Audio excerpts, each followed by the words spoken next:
청취자 여러분 안녕하십니까. 전혀 다른 세상을 꿈꾸는 2014 꼴통경제 진행자 한국진보연대 정책장 한선범입니다. 의사연구소 연구원 백남주입니다.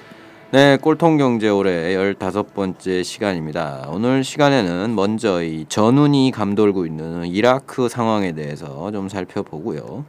다음으로 최근에 이 기획재정부 장관으로 내정된 이 최경환 내정자의 어떤 발언과 정책 기조를 살펴보면서 향후 박근혜 정부의 경제정책을 전망하는 자리를 갖도록 하겠습니다.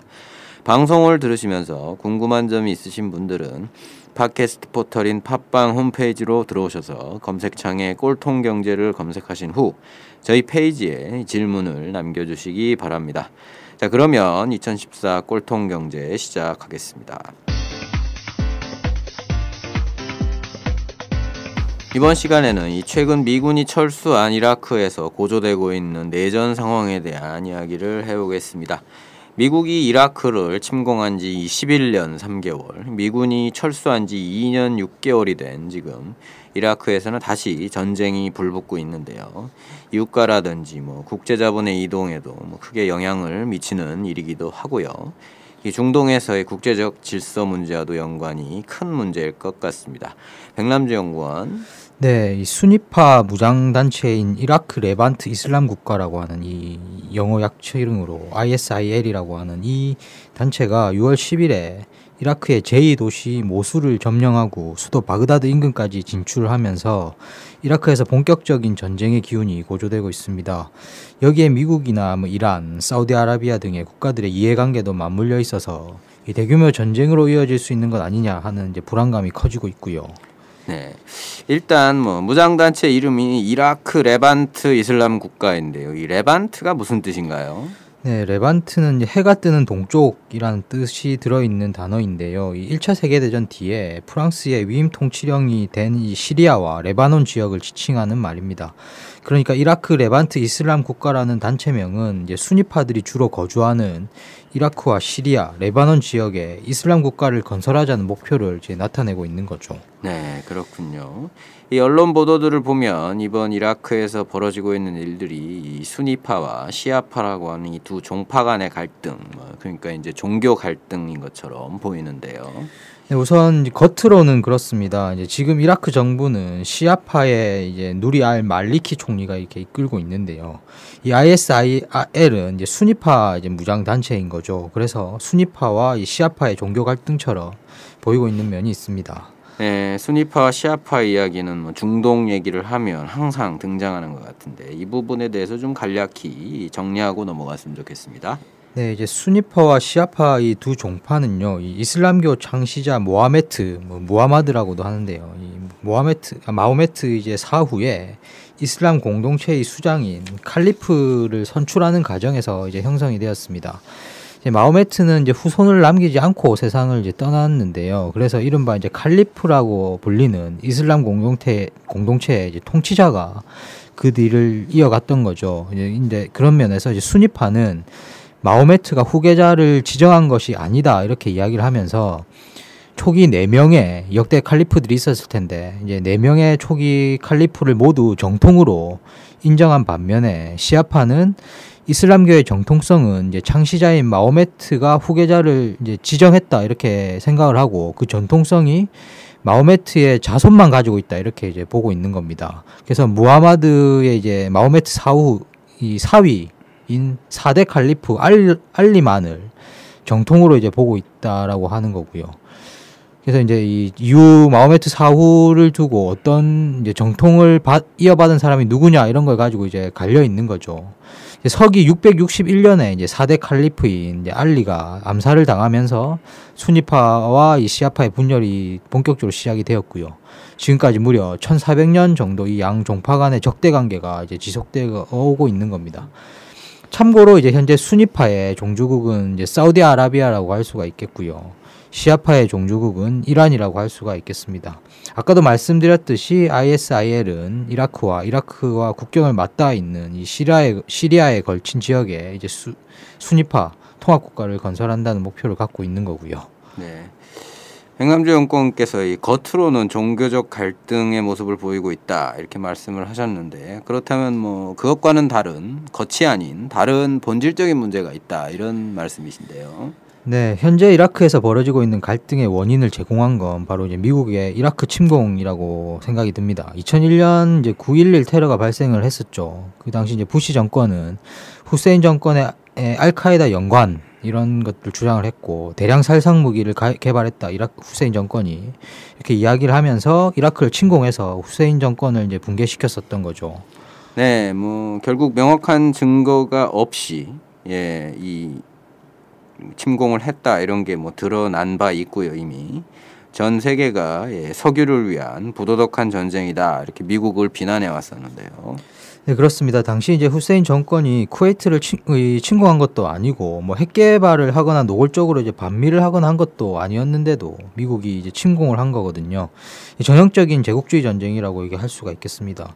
미국이 이라크를 침공해서 후세인 정권을 붕괴시키면서 이라크에서는 그동안 형성돼 왔던 권력의 균형 상태가 이제 깨져버리게 되겠죠. 중동과 아프리카 국가들의 경우 영국과 프랑스가 부족적 차원이나 종교적 차이 등 지역의 현실을 무시한 채 자기들 마음대로 이제 식민지 경계선을 그어버렸던 것이 있는 거고 오히려 이런 차이를 이용해서 분열을 부추기면서 매우 복잡한 이 정치 지형이 형성되어 왔었는데요. 1932년 독립 이후에 어렵게 이걸 이제 조정을 해서 국가를 유지해 오고 있었는데 이라크에서는 일종의 균형이 형성되어 왔었던 거죠. 그런데 미국의 침공으로 이게 깨져버리면서 다시 혼란으로 빠져들게 된 거라고 보는 게 맞을 것 같습니다. 네, 미국이 세운 이 알말리키 정권이 새로운 균형을 만드는데 실패했다 뭐 이렇게 볼 수가 있겠군요. 그렇습니다. 미국은 오히려 이라크에서 종파 간 갈등을 적극 부추겨 왔는데요. 2003년 미국의 이제 침공 전까지 이 말씀드렸던 것처럼 이라크는 또 아랍권 안에서도 가장 세속적인 그러니까 이제 종교에 연연하지 않는 이런 기운이 강한 이런 나라 가운데 하나였습니다. 그래서 미국의 이라크 침공 이후에 그래서 이제 이 민중들은 저항을 했었던 거고요. 그 과정에서 이제 순위파와 시아파가 서로 단결해서 점령군에 맞서 이제 싸우기도 했었습니다. 2004년 이제 미군이 순위파 거주 지역인 팔루자에서 학살을 자행할 때 뭐 수도 바그다드의 시아파들도 맞서서 같이 싸우기도 했고요. 뭐 이런 이제 상황들이 있었는데 그러니까 미국이 이제 시아파와 순위파의 갈등을 적극 이제 조장하기 이제 시작을 했던 거고요. 저항 세력을 분열시키려고 시아파 중에서도 이제 종파적 이익을 추구하는 이들과 거래를 하면서 이라크 정부를 수립을 했고 순위파를 적극적으로 이렇게 배제시켜 버리는 이런 이제 형태들로 이것이 나타났습니다. 그리고 또 이제 2010년 이라크 총선에서는 예상을 뒤엎고 시아파와 순위파 연합 정당인 이라키아가 이제 지금의 총리인 알 말리키의 법치 연합을 누르고 승리를 해서 이라크가 이제 종파 정치에서 탈피할 수 있다는 희망을 이렇게 던져주기도 했던 사례들이 있는데 하지만 이 알 말리키 정부는 종파 갈등을 더 부추겨서 시아파 소수 정당을 모두 규합하고 미국의 지원으로 자신의 총리 연임을 이렇게 밀어붙여서 이렇게 간철시켜 버립니다. 그리고 순위파에 대해서는 계속 탄압을 하고 철저히 배제하는 정책을 펴왔죠. 그러니까 이제 뭐 순위파로서는 불만이 상당히 커질 수밖에 없었던 이런 형국이 지금까지 존재해 왔었던 거라고 봐집니다. 네, 뭐 결국 이제 후세인 독재가 뭐 이 민주주의가 아니라 이 새로운 독재로 뭐 대체된 결과가 된 것 같은데요. 네, 그렇습니다. 이제 그러니까 당연히 이런 정권이 이라크 민중의 삶을 안정시키는 건 이제 불가능하겠죠. 미국이 이제 침공하고 내전이 지속되면서 초토화된 의식주 공급 체계가 전혀 이후에도 회복되지 않았고요. 물과 전기를 위해서 이라크 민중들은 매일 생존 투쟁을 벌여야 하는 이런 상황에 놓여 있었던 거죠. 그리고 뭐 이라크 국민들의 뭐 자존심이라고 했었던 이 국립도서관이 미군의 이제 폭격으로 불타버리고 인류 문화의 보고라고 하는 이제 박물관 같은 것들도 뭐 방치되고 폭도들에게 습격당하고 뭐 이런 이제 일들이 수습되지 않고 계속 이어져 왔던 거고요. 그리고 끔찍한 폭탄 테러의 위협에도 계속 시달려야 했었던 겁니다. 이런 상황에서 이제 순위파 가운데 가장 근본주의적인 이슬람 교리를 따르는 이 이라크 이슬람 국가가 이때 이제 탄생을 하게 되는 거고요. 이 단체가 뭐 이웃 나라 뭐 시리아에서 2011년 내전이 일어나면서 이 상황을 이용해서 주변 세력들을 규합해서 오늘날 ISIL로 이렇게 성장을 하게 되는 과정이 있는 거죠. 그러다가 이제 뭐 미군이 철수를 했고 이들이 무장 투쟁을 돌입한 거고요. 미국만 믿고 있던 정부가 위기를 맞게 된 것이 이제 지금의 상황이 아니냐 이렇게 봐집니다. 이 ISIL이 모술을 장악할 때 이 800여 명의 이제 병력 규모였다고 하는데요. 이들이 3만 명에 달하는 이라크 정규군을 몰아냈다고 합니다. 그래서 현 정부가 얼마나 이라크 민중의 지지를 못 받고 있는지를 여실히 들어주는 사례의 한 축이라고 이렇게 봐지고요. 네. 결국 미국의 이라크 침공으로 모든 권력에서 밀려나고 2등 국민 신세가 된 이 소외된 이 세력들의 반발, 그리고 전반적인 이라크 민중들의 이 미국과 현 정권에 대한 저항이 이번 사태를 불러온 원인이라는 것 같습니다. 네, 물론 뭐 사람의 목숨을 위협하는 이제 극단적인 이슬람주의의 모습을 지지해서는 안 되겠지만 사태의 근본적인 원인에 대한 인식을 우리가 제대로 할 필요가 있다고 봅니다. 네, 이렇게 내전이 커지면서 이 중동 질서가 다시 요동을 치고 있는데요. 일단 미국은 이 전면 개입을 할지를 두고 고민을 하고 있는 것 같습니다. 네, 현재 이제 그 2011년 말에 이라크에서 미군이 철수를 하는데요. 이 철군한 미군이 사실 지금 어떻게 개입을 해야 될지 상당히 난감한 이런 상황에 놓여 있습니다.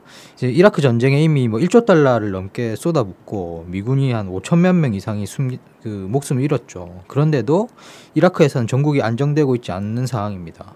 다시 지상군을 투입해서 전쟁에 개입할 경우에 더욱 깊은 수렁으로 이제 빠질 수 있다 이런 평가들이 많고요.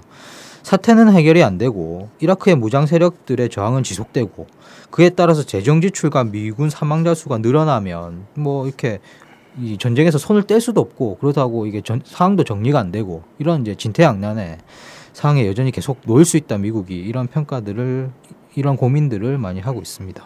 예. 이렇게 뭐 딜레마에 빠져 있지만 그래도 이 미국이 이 이라크의 친미 정부를 세우고 이 중동 패권을 강화하려고 해왔던 건데, 근데 이제 그 정권이 무너질지도 모르는 상황에 있으니까 뭐 어떤 식으로든 이 반군 ISIL이 바그다드를 점령하는 거는 막으려고 할 거라고 보여지는데요. 네, 그래서 미국은 이제 지상군 투입은 없다 이렇게 이야기를 하고 있긴 한데 이제 비교적 정치적 부담이 적은 비전투병과 특수부대 이런 이제 부대들 투입을 하고 있고 무기를 배치를 하고 있습니다. 이제 뭐 이라크 사태와 관련해서 자국민 보호를 명분으로 이제 병력을 275명을 수도 바그다드에 투입을 했고요. 니미츠급 항공모함인 조지 H.W. 부시함을 이라크 인근 페르시아만으로 이제 이동을 시켰고 해병 550명이 탑승한 이 상륙 수송함 USS 메사버디함도 이 페르시아만에 이제 진입시킨 상황입니다. 그리고 무인기를 통한 공습 이야기도 나오고 있는 상황이고요. 네. 개입을 하는 것 같으면서도 안 해야 되는 이러지도 저러지도 못하는 이제 수렁에 빠진 건데요. 이 민주적인 정권을 세운다는 명목으로 이 후세인 정권을 축출하고 새 정권을 세운 것인데 이 정권이 전혀 뭐 이라크 민중들을 위해 일한 것이 아니라는 게 밝혀졌고 2011년에 이라크가 이제 안정이 됐다면서 이제 철군을 했는데 또 전혀 그렇지 않은 상황인 게 드러난 거고요. 결국 뭐 미국의 중동 패권 질서가 상당히 큰 이 타격을 받은 상황인데요. 뭐 이런 상황에서 이 중동에서 다른 국가들의 움직임도 상당히 주목되는 것 같습니다. 네, 우선 뭐 지금 가장 주목되는 국가는 이란이라고 볼 수가 있겠습니다. 이제 이란은 앞서 말씀드렸던 것처럼 이제 시아파를 대표하는 국가라고 할 수 있는데요. 현재 이라크 정부도 시아파가 장악하고 있다고 이야기를 드렸었고요. 그래서 이란은 현 이라크 정부를 지원할 수 있다는 입장을 보이고 있습니다. 하산 로하니 이란 대통령 같은 경우에는 이라크 정부가 우리에게 도움을 요청한다면 어떤 지원도 제공할 수 있다. 그래서 미국이 이라크나 다른 곳에서 테러 집단들과 대결을 시작한다면 협력을 생각할 수 있을 것이다. 이렇게 이야기를 하기도 했습니다. 이제 여기서 문제는 미국과의 관계인데요.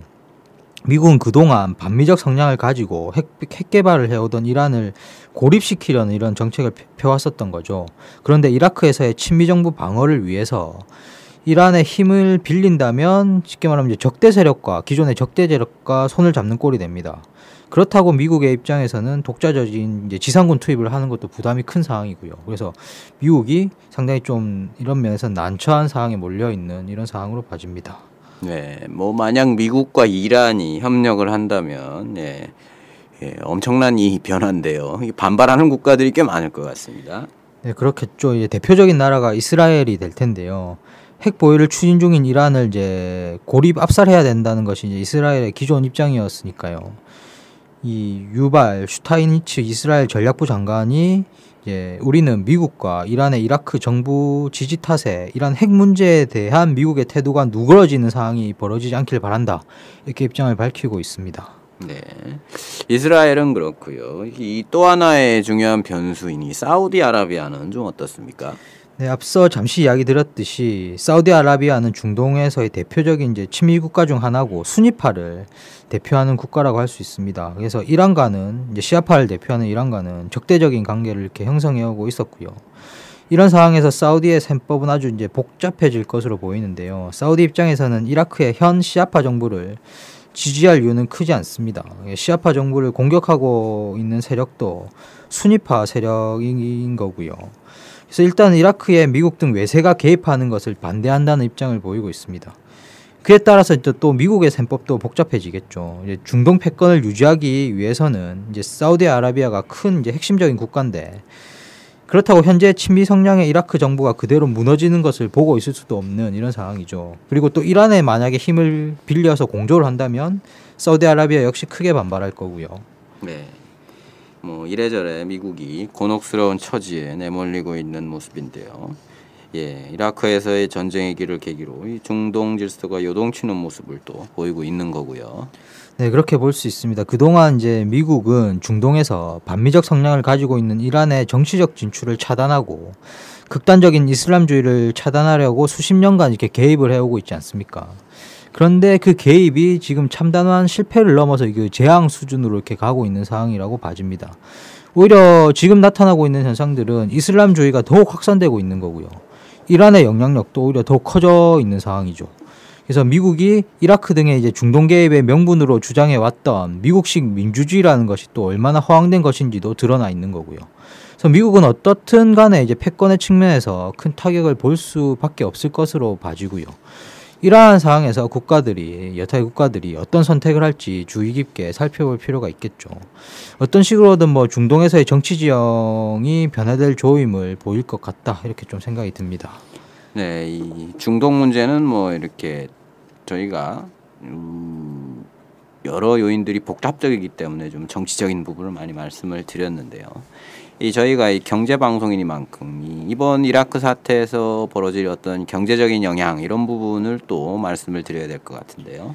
네, 뭐 당장에는 이제 단기적으로 봤을 때 유가 문제가 크겠죠. 이제 6월 들어와서 이라크에서의 위기가 고조되면서 유가가 상승을 하고 있습니다.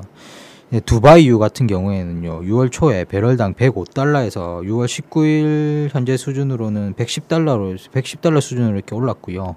브렌트유 같은 경우에는 108달러에서 115달러로 올랐고, 서부 텍사스산 중진유 같은 경우에는 102달러에서 106달러로 이렇게 상승해 있는 상황입니다. 아직은 이제 유전이 많지 않은 이라크 북부 쪽에서 충돌이 벌어지고 있고, 무장 세력들도 이제 유전을 파괴하는 행위를 하고 점령을 하고 있는 곳이 있긴 한데 뭐 파괴를 하고 뭐 이런 행위를 하고 있지는 않은 상황에서 유가가 크게 급등했다고 보기는 좀 어려운 것 같습니다. 그래서 뭐 당장 걱정할 수준은 아니다 뭐 이렇게 평가들을 많이 하고 있긴 한데요. 하지만 이후 이제 사태가 어느 정도로 확대될지에 따라서 유가 움직임은 유동적일 것으로 보입니다. 충돌이 뭐 바그다드를 넘어서 남부 쪽으로 유전이 많은 남부 쪽으로 확대된다면 국제 유가는 크게 급등할 수 있을 것이고요. 이 경우에는 이제 세계 경제에 큰 충격을 줄 수가 있겠죠. 네. 이 금융자본들의 움직임은 좀 어떻습니까? 네, 위기가 고조될수록 국제적인 투기자본들은 이제 안전자산으로 이제 몰려갈 가능성이 클 겁니다. 그렇게 되면 이제 미국 국채나 달러화가 강세를 보일 수 있고요. 특히 미국의 경우에는 최근에 부동산 거품에 대한 이야기도 다시 들리고 있고, 특히 이제 S&P 500 지수도 2000선에 근접하는 등 주가 같은 경우도 사상 최대치를 기록하고 있는 상황입니다. 미국 경제의 기초 여건에 비해서 과도하게 증시가 가열되어 있다는 평가들이 많은 상황인데요. 미국의 경기가 회복되어서 증시가 올랐다기보다는 미국의 이제 출구 전략이 생각보다 늦어질 수 있다는, 즉 이 돈풀기가 앞으로도 당분간 지속될 수 있다는 평가가 많은 속에서 증시가 오르고 있는 상황입니다.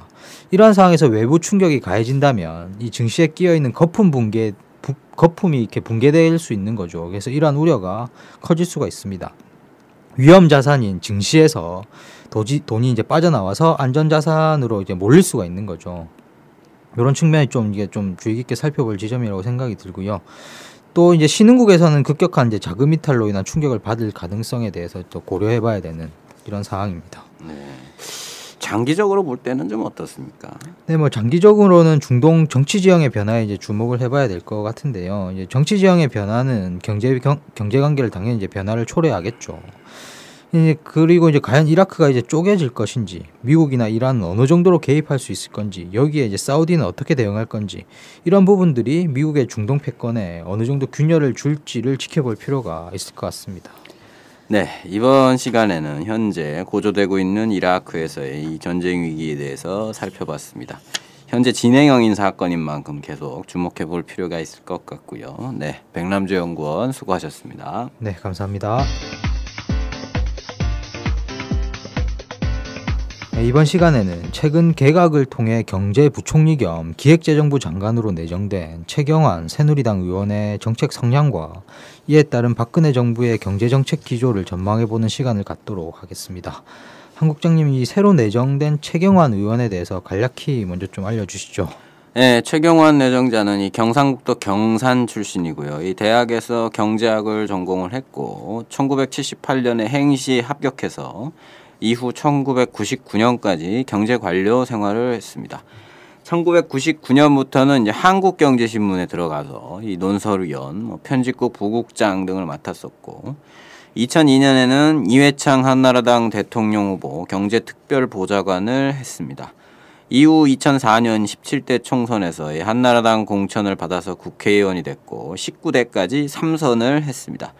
지역구는 이제 자기 고향인 경산시 청도군 이 지역구였고요. 국회의원이 된 이후에는 이제 한나라당에서 경제통으로 역할을 했었고 2009년에는 지식경제부 장관을 거쳐서 2013년 새누리당 원내대표가 됐죠. 네, TK의 이 경제관료 출신이고 정경련 신문이라고 할 수 있는 이 한국경제신문에서 일하다가 새누리당 의원이 된 거군요. 예, 그렇습니다. 2012년 대선 당시에는 박근혜 후보 비서실장을 했고 언론에서는 뭐 대표적인 친박 실세라고 불리고 있습니다. 네, TK 출신의 이 친박 실세 경제통, 일단 이력은 그렇고요. 경제 현안과 관련해서 이전 시기에 내놓았던 입장 같은 건 좀 어떻습니까? 최 내정자는 2009년부터 2011년까지 지식경제부 장관을 하면서 이 의료 민영화를 강행한 전력이 있습니다. 그는 2009년 한 강연에서 히포크라테스 정신으로 의료 사업을 하는 사람이 누가 있냐, 다 돈 벌려고 하는 거 아니냐 이러면서 영리병원 도입 강행을 시사를 해서 이 물의를 일으킨 적이 있고요. 의료 서비스 산업 선진화라는 이름 아래 이 의료법인의 영리자회사 허용과 이 원격 의료 허용을 주도한 바가 있습니다. 또 그는 이 대표적인 부동산 규제 완화론자입니다. 2010년 당시에 이 DTI와 LTV는 이 부동산 경기가 과열됐을 때 쓰는 것이기 때문에 부동산 경기가 얼어붙어 있을 때는 신축적으로 할 필요가 있다 이렇게 얘기하면서 이 LTV와 DTI 규제 완화를 주장을 했었죠. 네, 그렇군요. 이 지식경제부 장관 시절 의료 민영화와 LTV, DTI 완화에 적극적인 모습을 보였다는 말씀이셨고요. 최근에는 좀 어떻습니까? 네, 내정 직전인 지난 4월 임시국회 당시에 이 교섭단체 대표연설에서 이 LTV, DTI 규제 완화를 다시 주장을 했고요. 2월에는 이제 공공기관의 악질적인 이면 합의에는 배임 혐의를 적용해야 된다는 입장을 보였습니다. 여기서 이 말하는 이 악질적 이면 합의라는 거는 이제 공공기관의 이 경영진과 이 노조가 노조의 경영 참여나 노조의 권리를 인정하는 합의 이런 것들을 말하는 것이고요. 결국 이게 이제 재정부의 공공기관 평가 기준에 반영이 됐죠. 3월경에는 이 당내회의나 언론 인터뷰 등에서 일감 몰아주기 방지법이 중소 중견기업에 세금 폭탄의 결과를 가져온다면 이는 주객이 전도된 것이고 경제를 죽이는 경제민주화라면 신중하게 해야 된다. 환율은 정부가 거의 손 놓고 있는 부분이 있기 때문에 정부와 잘 협의해 계속해서 리드해 가겠다 같은 등의 발언을 해왔습니다. 네, 이 부동산 규제 완화, 공기업 노조에 대한 압박, 아직 제대로 시작도 안 된 이 경제 민주화에 대한 이제 무력화 시도, 이 정도로 정리를 할 수 있겠는데요. 네, 그렇습니다. 네, 내정 이후의 발언들은 좀 어떻게 나오고 있습니까? 최내정자는 내정 직후 여러 발언들을 했는데요. 뭐 일단 성장 문제와 관련해서는 이 과거처럼 성장률 몇 프로 되고 이런 게 아니라 일반 국민들이 먹고 살기 나아졌다고 하는 게 핵심이다. 이렇게 언급을 하면서도 한국 경제가 조로 현상을 겪고 있다면서 향후 이 5 내지 10년은 높은 성장률을 가져가야 된다. 뭐 지금은 뭐 경제 부흥이 넘버원이고 이 경제 성장으로 일자리를 만들고 파이를 키워서 그것이 국민에게 나눠지게 해야 된다. 경제 민주화나 분배는 우리 경제가 감내할 수 있는 수준에서 이루어져야 한다라면서 이 기존의 이 성장 지상주의적 정책을 지속할 거다. 이런 점들을 시사를 했습니다. 네, 이 성장으로 파이를 키워서 그게 나눠지게 해야 한다. 이 상당히 좀 오랜만에 들어보는 것 같은데요. 예, 그렇습니다. 이게 성장의 어떤 성장이나 수출의 이 이제 낙수 효과라고 하나요? 이제 그런 것들이 많이 떨어지면서 이제 이런 얘기가 쑥 들어갔었는데 이 최내정자의 발언이 또 그렇게 나오고 있습니다. 성장에 뭐 필요성이 없는 건 아니지만 이 최내정자의 발언이 이제 1960년대 이 경제개발 이후 지속되어 이 성장 우선론을 뭐 거의 그대로 계승하고 있다 이렇게 볼 수가 있겠죠. 그는 이런 맥락 속에서 이제 추경과 금리 인하를 추진해야 된다는 입장을 보이고 있는데요. 뭐 벌써부터 그 영향이 나타나고 있습니다. 일단 한국은행이 이제 그동안 향후 금리를 인상할 준비를 하자는 기조를 보여왔는데 내정 직후에 있었던 이 금통위에서는 이제 그런 인식이 좀 약화되는 분위기가 감지되고 있고요. 금융시장에서는 이 내정 직후에 채권 금리가 크게 떨어졌습니다. 그러니까 최내정자가 금리 인하를 추진하게 되면 시중 금리도 내려가게 될 거라는 전망을 반영하는 거죠. 네, 그렇군요. 이 성장, 부양, 금리 인하 뭐 이 정도로 정리할 수 있을 것 같은데요. 환율에 대한 입장은 좀 어떻습니까? 언론 기사들을 보니까 저환율 정책이라는 얘기도 나오고 뭐 원고를 용인한다 뭐 이런 얘기도 나오고 있는데요. 최내정자가 환율과 관련해서 이 자국의 화폐 가치가 올라가면 그만큼 소득도 올라 구매력이 올라가는 것이고 경상수지흑자는 그 효과가 국민 삶의 질로 나타났을 때 의미가 있는 것이다 라고 언급을 했습니다. 이제 그러면서 이게 이제 사실상 원고 원화 가치 강세를 용인하는 거 아니냐 이런 추측을 낳았는데요. 언론에서 이제 그런 기사들이 나오니까 이 금융위기 당시를 언급한 것이다 라면서 이 한 발 물러서는 모습을 보였습니다. 그러니까 이제 이런 말이 이 금융위기 당시 환율이 막 1,500원까지 막 올라가고 막 고환율 정책을 쓰고 막 이런 부분들이 이제 적절하지 않다 이런 얘기다라는 것이었죠. 그러니까 지금은 어떻냐 이런 부분에 대해서 이제 언급을 피한 것이다라고 볼 수가 있겠습니다. 그래서 종합을 해보면 뭐 과도한 고환율 정책, 그러니까 환율을 인위적으로 막 끌어올리는 정책은 쓰지 않겠다, 뭐 이 정도로 해석이 되고요. 뭐 저환율 정책이나 원고 용인 뭐 이런 수준이라고 보기는 어려울 것 같습니다.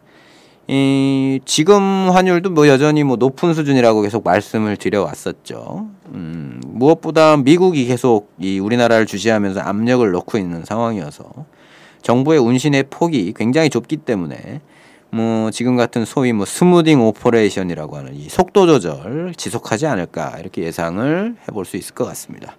네, 이 다음으로 가장 논란이 되고 있는 게 이제 LTV DTI 규제 완화 문제인데요. 2010년에도 그랬고 최근에도 그랬고 이분이 계속 이런 얘기를 해왔기 때문에 기자들이 이제 내정 직후 간담회에서 이 부분에 대한 입장을 물어봤죠. 그랬더니 이제 그가 이제 이에 대해서 이 현재 부동산 규제에 대해서 이 한겨울에 한여름 옷을 입은 격이다라고 얘기를 하면서 부동산 규제 완화가 필요하다는 입장을 보였습니다. 그러니까 뭐 2010년 당시와 별 차이가 없이 LTV DTI를 완화해야 된다 이런 입장을 보이고 있는 것이죠.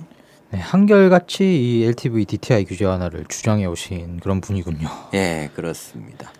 그래서 이런 그 발언들, 그간의 행보와 발언들을 뭐 종합을 해보면 이 최내정자는 이제 성장을 우선으로 하되 이전처럼 막 수출 중심의 성장을 추구하기보다는 뭐 수출과 내수의 균형 성장에 뭐 방점을 찍고 있는 걸로 보입니다. 그러니까 이제 고환율 정책에 대해서는 뭐 다소 부정적 평가를 하고 있고 뭐 그런 거고요. 우리나라의 현실에서 이제 수출과 내수의 균형이라는 거는 사실상 내수의 방점을 찍는다는 얘기인데요. 문제는 그 내수 진작책이라는 게 이제 의료 민영화나 뭐 공기업 노조에 대한 압박, 뭐 그다음에 LTV DTI 규제 완화 같은 이런 것들을 통해서 이제 활성화하겠다 이런 게 오히려 문제가 될 수 있을 것 같고요. 내수를 늘리려면 국민들의 소득과 소비 여력을 이제 높여야 되고, 그러려면 이 재벌들의 소위 갑질을 방지하고, 저임금의 구조적 원인인 이 비정규직 문제를 해결하고 최저임금을 올리고, 노조를 대화 상대로 인정하고 복지를 강화해야 하는데, 그런 얘기는 이제 전혀 없고 규제 완화만 이렇게 얘기를 하고 있는 것 같네요. 이 가계부채 문제가 지속되면서 국민들의 소비 여력이 제약을 받고 있는데, LTV DTI가 이제 완화가 되면 가계부채가 더 늘어나는 거 아니겠습니까? 그러다 보면 전반적 소비 여력 회복에도 악영향을 이렇게 끼칠 수밖에 없었을 텐데요. 네, 그렇죠. 이 최내 정자가 정말 수출과 내수의 균형을 추구한다기보다는 이 규제 완화를 위해서 이 수출과 내수의 균형이라는 이미지를 이렇게 차용하고 있다. 뭐 이렇게 볼 수가 있겠죠. 그럼 결국 각종 민영화 정책이 핵심인 이 경제혁신 3개년 계획이 계속 강행이 되고, 여기에 이제 부동산 규제 완화가 덧붙여지는 형식으로 뭐 아마 향후 경제 정책이 이루어지지 않을까 이렇게 전망을 할 수 있을 것 같습니다. 문제는 이분이 이제 경제 관료, 이 모피아라고 하죠. 이쪽인데다가 정권의 실세고 또 추진력도 굉장히 좋다고 합니다.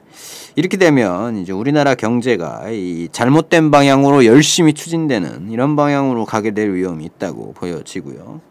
뭐 실제 이분이 내정이 되면서 그동안 이제 LTV DTI 규제 완화에 소극적이던 이 신재윤 금융위원장과 이 최수영 금감원장이 국회에서 LTV DTI를 합리화하겠다 이런 식으로 입장을 살짝 바꿨습니다. 뭐 벌써 효과가 나타나고 있는 거죠. 향후 어떻게 될지 굉장히 걱정이 되는데 지켜볼 필요가 있을 것 같습니다. 네, 뭐 경기 부양과 규제 완화, 뭐 이 정도로 향후 박근혜 정부의 경제 정책 기조를 전망할 수 있을 것 같군요. 뭐 세월호 참사에도 불구하고 이 정부의 규제 완화 강행 시도는 계속되고 있는 것 같습니다. 네, 지금까지 최경환 경제부총리 겸 기획재정부 장관 내정자의 성향에 대해서 알아봤습니다. 한 국장님 수고하셨습니다. 네, 감사합니다. 네, 이상으로 2014 꼴통경제 15번째 시간을 마치도록 하겠습니다. 청취자 여러분, 다음 주에 뵙겠습니다. 안녕히 계십시오. 안녕히 계십시오.